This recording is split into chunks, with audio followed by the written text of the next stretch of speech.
The number was $412,000. That was the appraised value of the house I grew up in. The house where I learned to walk, where I did my homework at the kitchen table until midnight, where I left for college with 2 suitcases and a promise to call every Sunday. I kept the promise. They kept the house. The number is what I was holding in my head on a Thursday in November, at 6:47 p.m., when my mother set down her fork and told her sister that I had always been the difficult one, the expensive one, the burden. She didn't lower her voice when she said it. She didn't think she needed to. Welcome back to Family Revenge Stories New, the channel where quiet people keep the receipts and family learns that boundaries have a price. If you believe that a spreadsheet can be a weapon and that patience is the longest game, you're in the right place. Drop a comment and subscribe because this one is going to take a minute. And every minute is worth it. My name is irrelevant. What matters is what I do. I'm a forensic accountant. I've been one for 11 years. Before that, I was an auditor. Before that, I was a 19-year-old girl who balanced her college roommate's budget in a spiral notebook, because the numbers were the one thing in her life she could actually control. I see the world in flows. Money in, money out. What people say they value and what they actually spend. The 2 columns almost never match, and the gap between them, that gap is where the truth lives. I've built a career reconstructing financial narratives for litigation. Fraud cases, mostly. Someone schemes from a company for 6 years and thinks they've been careful. And then I sit down with their bank records and their QuickBooks file and 18 months of receipts. And I build the story backwards, transaction by transaction, until the whole thing is undeniable. 12 words on a jury form. Guilty on all counts. I am not a person who misses things. Which is why what happened to me matters less as a story about betrayal, and more as a story about accumulation. Because I saw every transaction. I cataloged every withdrawal. I told myself the balance would settle one day, and I was wrong about that.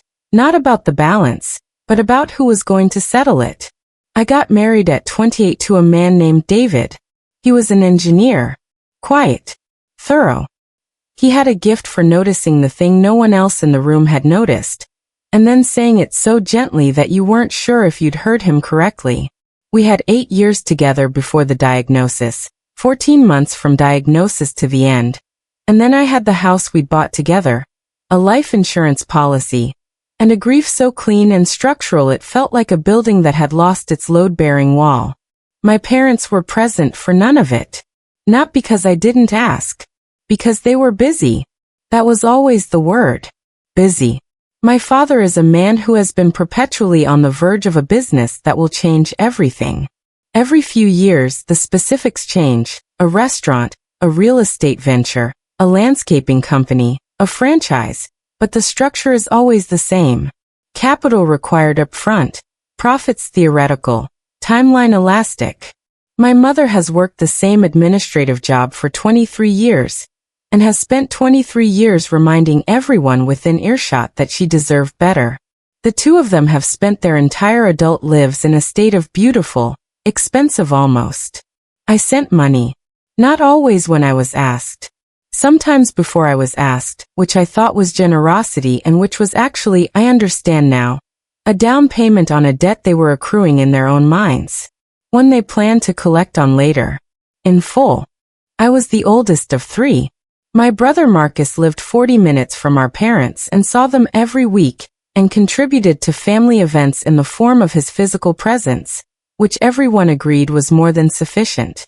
My sister Renee was the youngest, the beautiful one, the one my mother introduced first at parties, and she had 3 children and a husband with an income my parents cited the way other families cite scripture. And then there was me, widowed at 36. No children.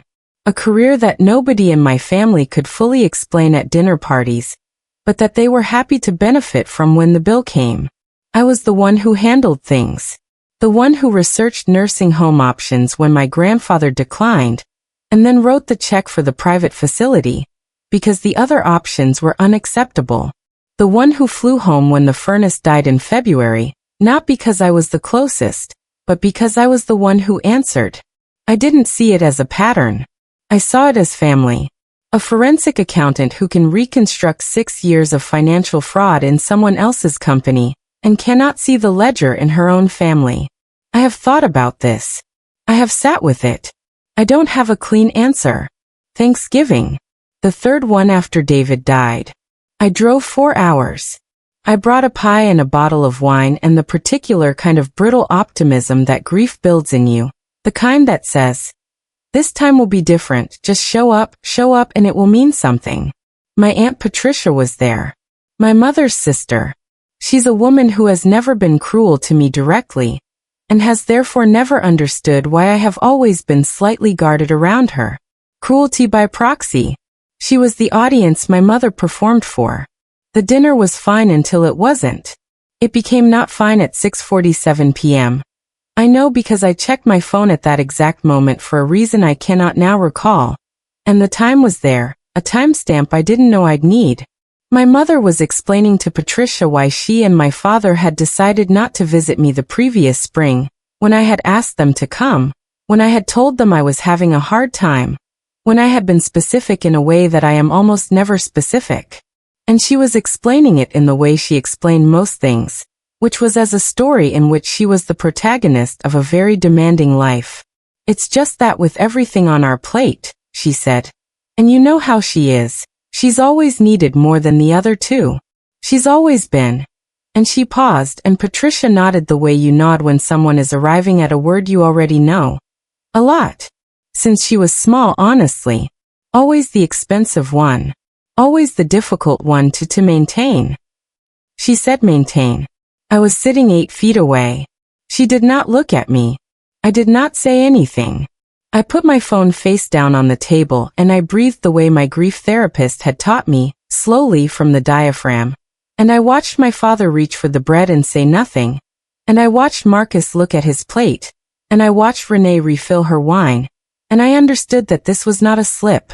This was the truth of what they thought, finally said out loud in a room where they had forgotten to account for the acoustics. I excused myself after dessert. I said I had a long drive. In the car I opened my notes app. I typed the date, the time, 6:47 p.m., and the exact words. Not a paraphrase. The exact words. I always do that. I've worked enough cases to know that paraphrase is the enemy of proof. I drove 4 hours home with the radio off. My father's mother, my grandmother Ellie, died 11 weeks later. January 14th. She was 81. Her death was not a surprise. Her decline had been measured and steady, and I had visited her twice in the last year of her life, sitting with her in the facility I'd helped select, holding her hand while she talked about her garden. She had outlived her husband by 16 years. She had a house. The original family home, the one my father had grown up in, a 4-bedroom colonial in a neighborhood that had quietly tripled in value since the 1980s. She had a modest investment account. She had her jewelry and her car and her books. She also had an attorney named Carol Hendricks, whom she had retained 12 years earlier, and updated her documents with every 3 years, methodical as a clock. I received a letter from Carol's office on January 28th requesting my presence at the reading of Ellie's estate. This was not unusual. I was a grandchild. I assumed I'd receive some small bequest. The china I'd always admired, perhaps, or a small cash amount distributed equally among the grandchildren. I sat in Carol's office on a Tuesday morning in February. My father was there. My Aunt Linda, my father's sister, who had the particular energy of someone who has already spent money she hasn't received. My cousin Dale, Linda's son, who had driven 2 hours with an air of barely suppressed impatience. Carol was efficient and kind. She read the document in the order it was organized. The house went to me.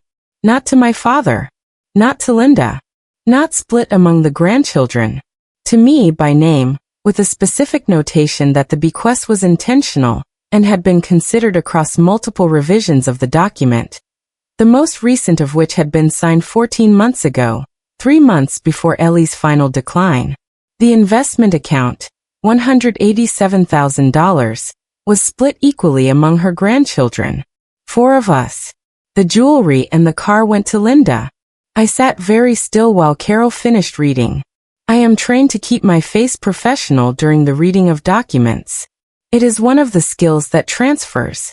My father's jaw was doing something I had never seen it do before. My Aunt Linda made a sound that was not quite a word. Carol asked if anyone had questions, and there was a silence that had texture. Then she asked me to stay behind. When the others had filed out, my father not looking at me, Dale already on his phone, Carol opened a second folder. She said Ellie had left a letter. For me specifically. She said Ellie had asked that it be delivered privately, after the reading, when I would have had a moment to absorb the first part. The letter was handwritten. 4 pages, blue ink, her handwriting still clear and deliberate even in her 80s. I read it twice in Carol's office and once in my car. I will not read you all of it. But there is one line I will return to. She wrote, I watched you show up when no one else did for years, and I want you to know I was paying attention even when it felt like no one was. I sat in Carol's parking lot for 22 minutes. Then I drove to my apartment and I read the deed transfer documentation Carol had included in the packet, and the appraisal sheet had completed, $412,000. And I set them on my kitchen table, and I looked at them for a long time. I did not call my father. I read everything 3 times. They came to me before I came to them. Of course they did. It was my father first on the phone, the weekend after the reading. He was using his reasonable voice, the one he used when he was still calculating whether the situation could be managed rather than whether it could be corrected. He said there must have been some confusion. He said his mother had been unwell for some time, and that her intentions had probably been, here he paused carefully, misremembered in the document. I said, what do you mean by misremembered? He said, I just think she would have wanted the house to stay with the immediate family. I said, I am immediate family. He said, you know what I mean, Claire. He used my name. He almost never used my name. I said I had to go and I hung up and I called Carol and I said, begin. She knew what to begin. We had discussed it at our second meeting, the one my father didn't know about, the one where I brought my own file of documents because I am a forensic accountant, and I prepare for meetings the way other people breathe.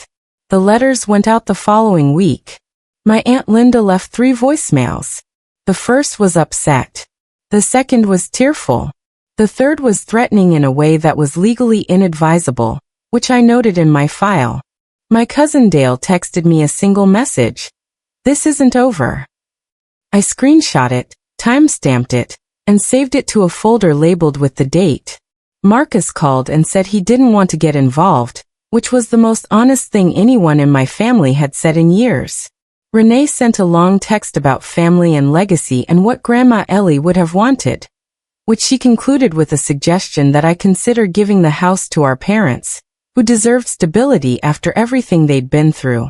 She did not specify what they'd been through. She assumed I would fill in the blank with sympathy. I did not fill it in with sympathy. I read her text the way I read documents in litigation, looking for the argument behind the argument.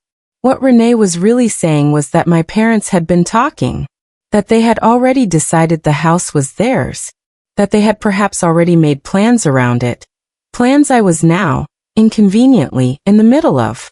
My father called again that Sunday. He had switched from the reasonable voice to the wounded one. He said he had given his whole life to that family. He said his mother had always promised him. And here he caught himself, because promises made in conversation and promises written in executed legal documents are 2 very different instruments, and even he knew that. I said, what did she promise you, Dad? He didn't answer. I said, do you have it in writing? The silence was its own kind of document. My mother's message came through email, which told me she had thought about it long enough to choose a medium that created a record. She wrote that she hoped I understood the position I was putting them in, that they had sacrificed, that I had always had every advantage, that the least I could do, after everything, was consider what was fair. I saved the email. I put it in the folder. The word she used was sacrifice. I have a 2,000-line transaction history that tells a different story. I have Venmo records and wire transfer confirmations, and a cashier's check stub from the February the furnace died. I did not build that file because I expected to need it. I built it because I am who I am, and who I am saves everything. If you have ever watched people who couldn't spare one afternoon suddenly find every hour in the day the moment there's a deed on the table, you already know where this is going. Stick with me. The folder is about to be opened. The gathering was Renee's idea. She called it a family conversation, which is a phrase that means different things to different people. To Renee, it meant a structured opportunity to arrive at the conclusion she had already reached. To my mother, it meant a room where the pressure would be collective. To my father, it meant an audience. To me, it meant a Tuesday evening for which I took the day off to prepare. I printed 12 documents. I organized them in a manila folder in the order I would use them. I drove 40 minutes to my parents' house. My parents' rented house, I should say, the house they had lived in for 11 years on a month-to-month lease from a landlord who had been trying to sell for 3 of those years, which is a detail I had always noted and never flagged, because I was still, even then, trying to protect them from the consequences of their own choices. I arrived at 7 p.m. My father was at the head of the table. My mother sat beside him. Renee was there with her husband, who had the look of a man who had been briefed on a version of events that was going to turn out to be incomplete. Linda was there, which surprised me. Dale was not. There was wine open. I did not take any. My mother said she was glad I came. She said she hoped we could talk like adults. She said that family was the most important thing, especially now, after losing Ellie. I said, I agree. My father said that he wanted to start by saying that he had no hard feelings, that he understood Ellie had been confused near the end, that he was willing to work with me on a solution that honored the family's wishes, and kept the house where it belonged. Where it belongs, I said. In the family, he said. I am the family, I said. I'm on the deed. My mother said, Claire, we're not talking about the deed. I am, I said. Because that's what we're actually talking about. Renee's husband shifted in his chair. My father said that I needed to understand what that house meant to him. That he had grown up there. That his memories were in those walls. That whatever a document said, there was a moral dimension to this that I seemed to be refusing to acknowledge. He gave a speech. It was a good speech. He had clearly prepared it. There was a part near the end about legacy that was genuinely moving, and I recognized, even in that moment, that he believed most of what he was saying. When he finished, my mother looked at me with the expression I had seen my entire life. The expression that expected capitulation because it had always received it before. I said, May I share some things? They looked at each other. My father said, Of course. I opened the folder. The first document was the deed. I slid it to the center of the table and I said, This is the recorded instrument transferring the property. Ellie signed it 14 months before she died, at a time when Carol Hendricks, her attorney of 12 years, confirmed she had full legal capacity. This was not a confused woman making a confused decision. This was a woman who updated her estate plan 3 times in 12 years, and each time, the house went to me. My mother said. She didn't know what she was doing at the end. I said, The most recent revision was 14 months ago. Would you like to see the date? She was quiet. The second document was the appraisal. I said, This is the current appraisal. $412,000. I want to be transparent about the numbers because I think transparency is what this family has been missing. My father said, Claire, this isn't about money. The third document was a Venmo transaction history. 18 pages. I had highlighted 23 transactions. I slid it across the table and I said, These are my contributions to this family over the last 9 years. Total, $47,320. Groceries, car repairs, the February furnace, dental work for Renee's kids when their insurance lapsed, the deposit on this rental when your previous lease fell through. I'm not raising these to relitigate them. I'm raising them because someone in this room used the word sacrifice, and I want us to be precise about who sacrificed what. The room was very quiet. Linda said, "This is inappropriate." I said, "The fourth document is a letter." I did not slide this one. I held it. Ellie wrote this to me. Carol delivered it privately after the reading. I'm going to read one line from it, because I think it belongs in this room. I read it the way I read verdicts. Flatly. Without performance. I watched you show up when no one else did for years, and I want you to know I was paying attention even when it felt like no one was. Renee made a sound. Her husband looked at the table. My father said nothing. My mother said, "That doesn't mean she wanted you to have the house." I said, "The deed says she did." My father's voice changed then. The wound was gone. What was left was something harder. He said that I was being cruel. That I was using a dead woman's documents to punish my family. That whatever had happened at Thanksgiving, and here he glanced at my mother, was a private conversation that I had taken out of context, and if I had a problem with it, I should have said so at the time, not manufactured a grievance to justify taking something that wasn't mine. He said, "We know what you're doing." I said, "What am I doing?" He said, "You're getting revenge." I looked at him for a moment. Then I reached into the folder one more time. The last thing I put on the table was a printout of a Thanksgiving photo. One my mother had posted publicly on social media, timestamped 6:31 p.m. In the photo, the table is set. Everyone is smiling. You can see my hands in the corner of the frame. I am the one who set the table. I am always the one who sets the table, and the photo is captioned, "Grateful for family." 16 minutes before she said what she said. I did not explain the photo. I left it where it was. I picked up my folder. I said, "I'm not getting revenge. I'm stopping payment on a debt I never agreed to carry." Renee's husband, whose name is Brian, said very quietly, "She's right, Renee." No one acknowledged him. But I heard him. I said good night.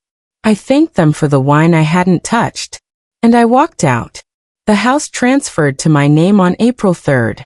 I paid the estate taxes and the transfer fees and the first year of property insurance out of my own pocket, because the estate was otherwise settled, and I had the means, and it was simply the efficient way to close the transaction.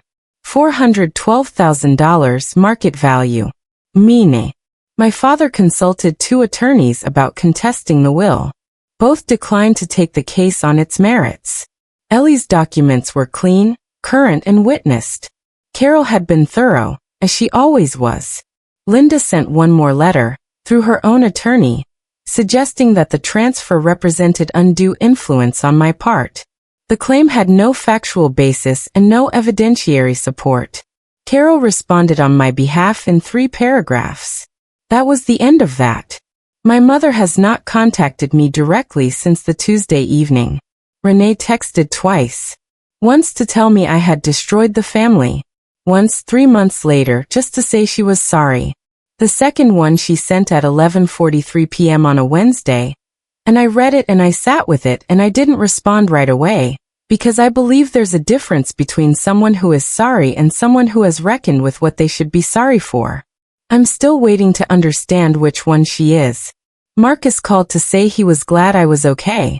I told him I was, and that was true, and we talked for 40 minutes about something else entirely, and that felt like the most honest conversation I'd had with anyone in my family in years. Brian, Renee's husband, texted me separately. He said he had been thinking about what I said. He said he hoped his kids grew up understanding that showing up has a cost, and that cost isn't invisible just because the person paying it is quiet. I thanked him. I meant it. The house is currently rented. I have a property management company handling it, and the rental income is clean and regular and completely unambiguous, which is a kind of peace I had not expected. I am using part of the income to fund a scholarship. 1 recipient per year. The criteria are simple. A student who is the first in their family to pursue a professional degree in a financial or legal field. Someone who is learning, as I learned, that the numbers tell the truth even when people won't. I named it after Ellie. Her letter lives in a fireproof document box in my home office, in a folder labeled with her name. I do not read it often. I read it when I need to remember that being witnessed, even quietly, even by one person, even across years, is not nothing. The Thanksgiving photo is in the same folder. Not because I need it anymore, but because I am a person who keeps the receipts. What happened to me is not a story about revenge. Revenge requires me to believe that making them feel what I felt is the point. It isn't. The point is the deed. The point is the transfer date. The point is that a woman I loved watched me show up for 20 years and decided, methodically, with her full legal capacity, to make that visible in the only language that can't be argued with. I didn't take anything from my family. I simply stopped letting them take from me. And if there's a quiet person in your life who has been setting the table for years while the rest of the room takes the credit, I hope they have an Ellie somewhere. I hope they have a Carol. I hope they have a folder. Because calm is not the same thing as weak. My family confused the two for 37 years. They don't anymore. If this story reminded you that the people who show up deserve to be seen, and that being seen sometimes looks like a recorded instrument filed at the county courthouse, then you're already understanding what this channel is about. Quiet people keep the receipts. Boundaries are allowed even with blood. If something here needed to be said, go say it. Update what needs updating. Drop a comment below. I read everyone. Hit subscribe, and I'll see you in the next one.